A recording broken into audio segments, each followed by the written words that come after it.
Výtvarná škola Václava Hollara byla založena roku 1921 jako státní grafická škola. Jejím hlavním programem je užitá grafika. Ve 4letém studiu je nejdůležitějším předmětem návrhové kreslení. Jeho cílem je naučit studenta samostatně vytvořit technicky realizovatelný návrh na dané téma. Skladba ostatních předmětů je podřízena tomuto účelu.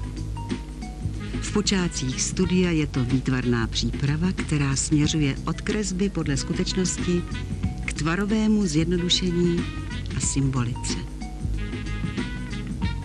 Protože jde o střední školu zakončenou maturitní zkouškou, absolvují zde studenti i všeobecně vzdělávací předměty, včetně základů dějin umění. Na řešení trojrozměrných úkolů se zaměřují předměty modelování a tvarování papíru.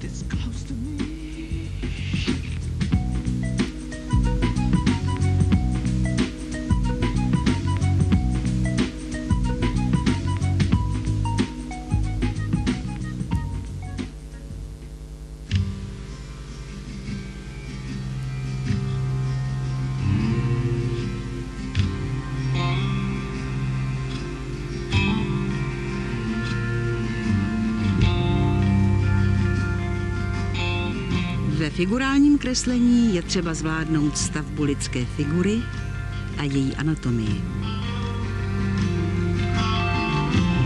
Figura, v té se každý člověk projeví takové, jaké je. A myslím, že se nestane, že se dva lidi projeví úplně stejně. Podobně, ale ne stejně.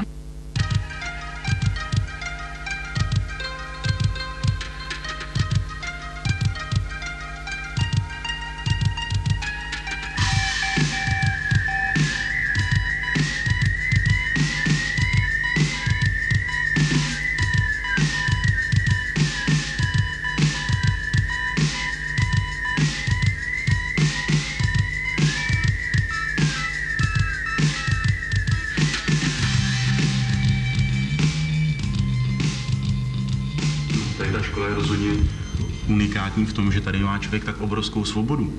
Myslím na pracování. Že tady, když nechce, tak dělat nemusí.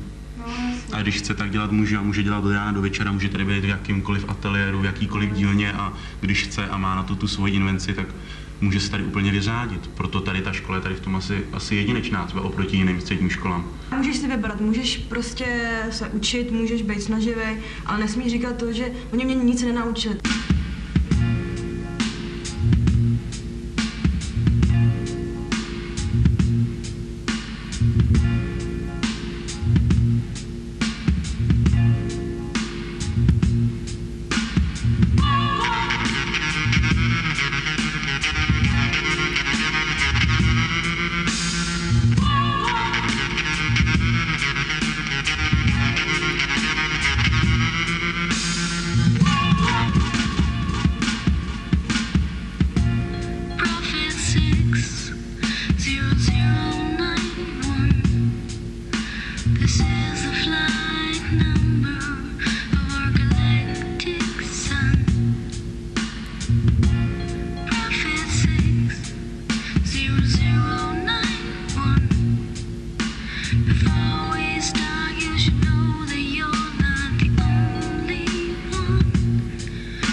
I can't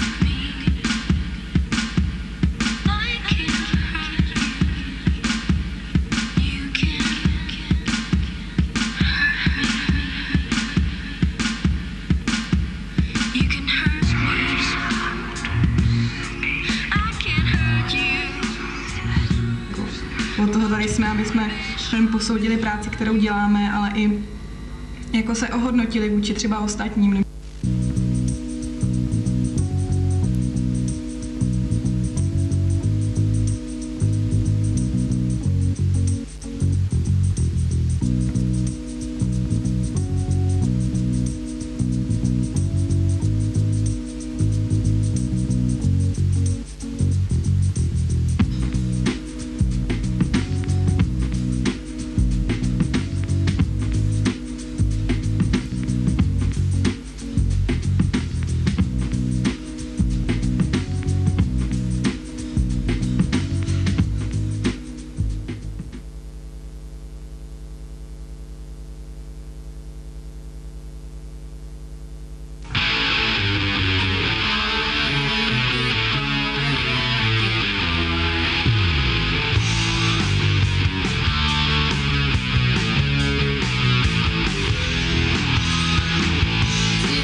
Já bych chtěla říct, že je strašně znát ty lidi, co dělali Holarovu školu a dělali tady tu figuru, že to zvládají tu kresbu, opravdu je to vidět.